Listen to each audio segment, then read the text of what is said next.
dari tirinya.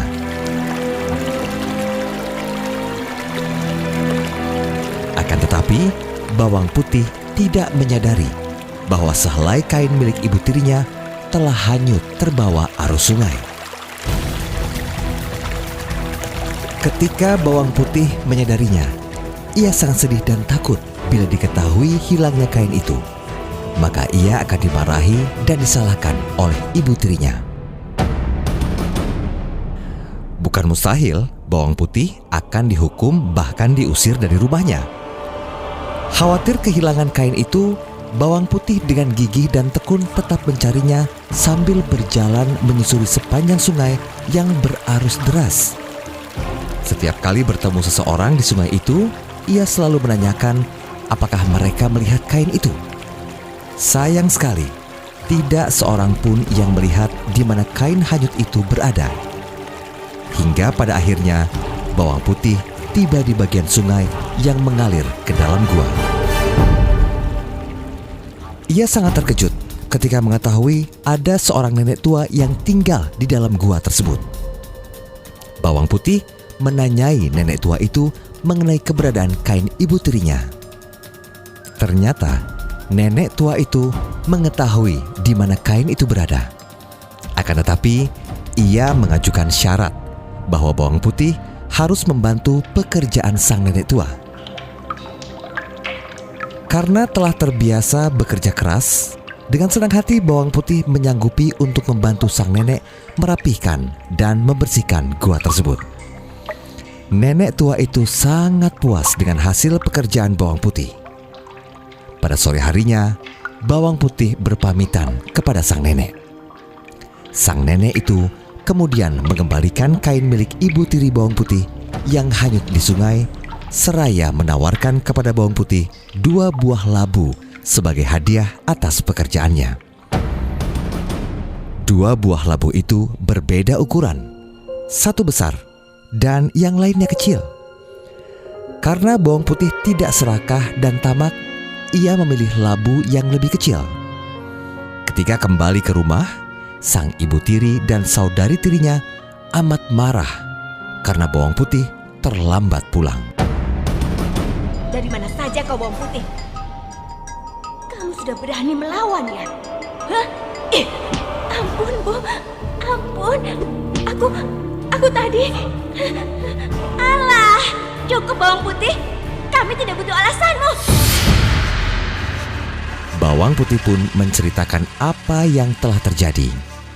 Ibu tiri yang tetap marah karena bawang putih hanya membawa sebutir labu kecil, kemudian merebutnya dan membanting buah itu ke tanah. Prak! Pecahlah labu itu. Akan tetapi terjadi suatu keajaiban. Di dalam labu itu terdapat perhiasan emas, intan, dan permata. Mereka semua terkejut dibuatnya. Akan tetapi karena ibu tiri dan bawang merah adalah orang yang tamak, mereka tetap memarahi bawang putih karena membawa labu yang lebih kecil. Jika saja bawang putih memilih labu yang lebih besar, tentu akan lebih banyak lagi emas, intan, dan permata yang mereka dapatkan. Karena sifat serakah dan tamak, bawang merah berusaha mengikuti apa yang dilakukan bawang putih. Dengan sengaja, ia menghanyutkan kain milik ibunya, kemudian berjalan mengikuti arus sungai dan menanyai orang-orang yang ia temui. Akhirnya, bawang merah tiba di gua tempat nenek itu tinggal.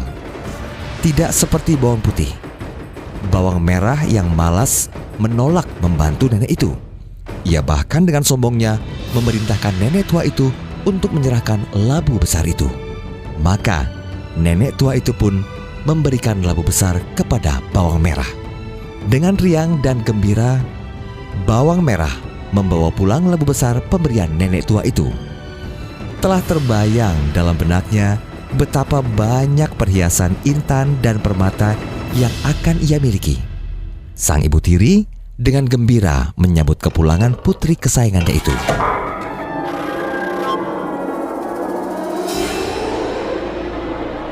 Tidak sabar lagi, mereka berdua memecahkan labu besar itu. Akan tetapi, apakah yang terjadi? Bukannya perhiasan yang didapat dari dalam labu itu ternyata keluar berbagai macam ular dan hewan berbisa. Apa ini? Wah, mana perhiasannya? Kenapa isinya binatang-binatang ini? Au! Mereka berdua lari ketakutan. Baik Ibu Tiri maupun Bawang Merah akhirnya menyadari sifat buruk dan ketamakan mereka. Mereka menyesal bahwa selama ini telah berbuat buruk kepada Bawang Putih dan memohon maaf pada Bawang Putih.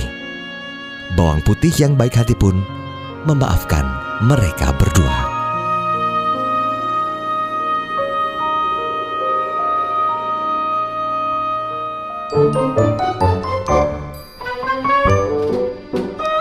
Dongeng itu menyenangkan. Mari mulai mendongeng untuk putra-putri Anda. Selamat tidur anak-anak.